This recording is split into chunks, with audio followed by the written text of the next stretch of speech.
জিব্রাইল বলছে, ইয়া রাসূলুল্লাহ, এত বড় রমজান পেয়ে ইফতারের নেকি, সেহরিতে নেকি, তাহাজ্জুদে নেকি, তারাবির 20 রাকাত নামাজে নেকি, 5 ওয়াক্ত নামাজে নেকি, শেষ দশকের এতেকাফে নেকি, সবে কদর তালাশ করার দ্বারা নেকি, জিকির করার দ্বারা নেকি, তেলাওয়াত করার দ্বারা নেকি, দোয়া করার দ্বারা নেকি, কাউকে সামান্য ইফতার করাইলো নেকি, এরপরে একটা নফল একটা ফরজের সমান, একটা ফরজ 70টা ফরজের সমান, এক রমজানের প্রথম দশক রহমত, মাঝখানের দশক মাগফিরাত, শেষ দশক জাহান্নাম থেকে নাজাত।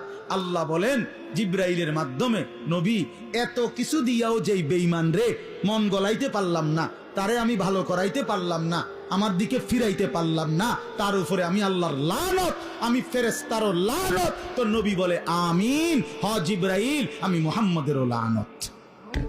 যা তোর উপরে খোদার লানত করুক।